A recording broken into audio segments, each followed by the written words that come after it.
আজকে আমাদের এই যে রংমালার যে এত বছর ধরে আমরা সড়কটা নষ্ট হয়ে গেছে, এটা পাওয়ার পরে কয়েকজন সিপিএমের বাহিনীরা এইখানে টাকা নিয়ে খেয়ে আমাদের গ্রামের পিছড়া মথার উপরে চাপ সৃষ্টি করে গ্রামবাসীরা আমাদের এখানে আসিয়ে যে রাস্তাটা সুন্দর করে দেওয়ার জন্য অভিযোগ করলে সেই অভিযোগের বার্তা দেই শ্রী বিক্রম দেববর্মা। দিনের বেলা কেউ কথা কইতে পারে না, সারাদিন আমাদের রংমালার বাজারে গিয়ে সারাদিনে কত রকম কথা কইয়া মানুষের চমকাইছে কথা বলার জন্য কেউ সুযোগ পাইছিলাম না।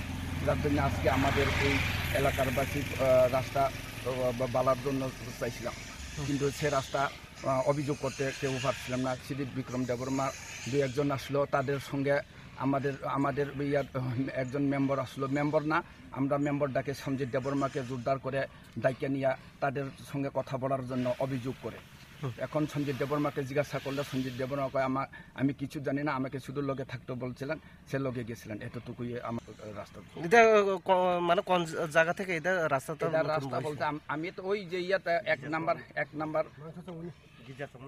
নাম্বার দিব গোয়া দিয়ে দিবেন 2 নাম্বার ওয়ার্ড প্রথম থেকে তকসাপাড়া রুট সে রাস্তাটা এখন 3 নাম্বার রাস্তা পর্যন্ত 3 নাম্বার বলতে তকসাপাড়া রুট রাস্তা পর্যন্ত যাইয়া শেষ হইব।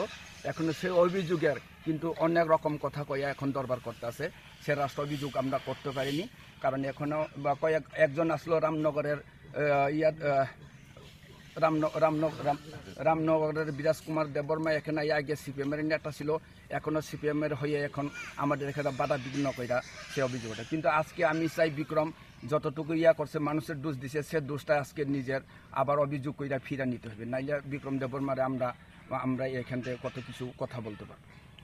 রাস্তাটা এখন যে বানাইছে এটা মানে বালানি না কিটা রাস্তাতে এখন তো সবাই অভিযোগ করতে পারে না বালা, কিন্তু বালা কই দেখে না, এটা রাস্তা ভাঙ্গাচোরা এখন আছে, তেল কম দিয়া উপরে শুধু লেপাইয়া দিতে আছে।